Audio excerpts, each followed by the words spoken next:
हेर्ने भित्र बडीले रोटेट गर्ने हातमा चलाउने भाइ भाइ हातमा चलाउने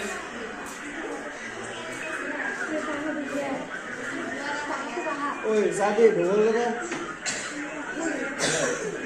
ढोल खोल्दै छ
कुन दिन कसै दिन आउँछ कि हामी भेट्न सक्छौँ कि भनेर यी दुईटा प्रश्नको जवाब चाहिँ हामी खोज्ने प्रयास गर्नेछौँ।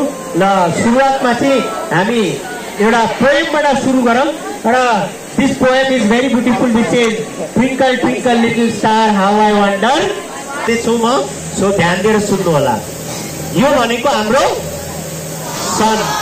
अब सनको जन्म आजभन्दा 4.5 बिलियन इयर्स अगो भएको थियो भने अबको 2.5 बिलियन वर्ष पछि चाहिँ सनको मृत्यु हुनेछ। अब सन एउटा मिडियम साइज स्टार हो है, सबैजनाले याद राख्नु। सन एउटा मिडियम साइज स्टार हो र यो जुन चाहिँ सनको तपाईँले यहाँ देख्नुहुन्छ नि यो सनको म्याग्नेटिक फिल्ड हो। माथि आकाशतिर हेरेर कहिले तपाईँको मनमा यो प्रश्न आएको छ कि सनको वरपर चाहिँ सबै कुराहरू किन घुम्छ? Why only sun? एभ्री ग्यासले बनेको छ। केले बनेको छ? कुन दुईटा मेन ग्यासेसमा रहेका छन्? What are those two gases? Very good, hydrogen and helium. र यो दुईटा ग्यासले चाहिँ सन बनेको छ। र तपाईहरुले सोचेको जस्तै के साँच्चीकै सन तातो छ त? छ, सन तातो छ, तर सनमा आगो बलेर हैन तातो हुने, सनमा चाहिँ ग्यासहरू पड्केर चाहिँ सन तातो हुन्छ। सनमा ग्यासको भण्डारण छ र यो ग्यास जब दुईटा ग्यास बाहिर निस्किन्छ त्यो रियाक्ट गर्छ, they react with each other and in this reaction they produce hit and light. हेर्नु त हाम्रो आँखाले हामी भ्याउँदैन तर 24/7 कालो र चिसो हुनेछ। सन कालो र चिसो भयो भने हामी बाँच्न सक्छौँ त? सक्दैनौँ, किनभने हामीलाई बाँच्नलाई ऊर्जा चाहिन्छ र ऊर्जा कहाँबाट आउँछ? सनबाट आउँछ। सन नहुँदा चाहिँ हामी सबैजना सुते हुन्छ, right? Nobody will come out. Okay, now let move forward. र म तपाईँलाई चाहिँ सन 3 वटा डिफ्रेन्ट प्लानेटबाट देखाउँछु र त्यसपछि चाहिँ यसलाई बाउनले दिएको न्वारानमा नाम चाहिँ यसको लुना हो। के हो? लुना। ओके, र अब मुनको बारेमा कुरा गर्दा चाहिँ हामी सबैभन्दा पहिला चाहिँ मुनको कुरा गर्यो भने चन्द्रमाको दाग भनेर हामीले दिमागमा मिक्स गर्छ है सबै।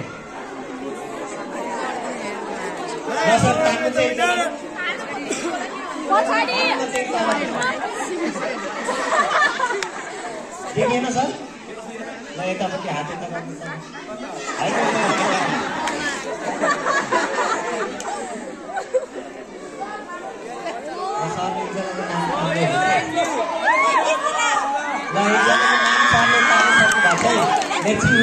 आँखा खोल्नु सक्नुहुन्छ है सर?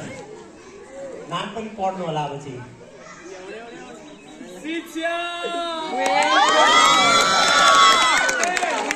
कहाँ है? Class 10? Okay, Shiksha BK class 10 please.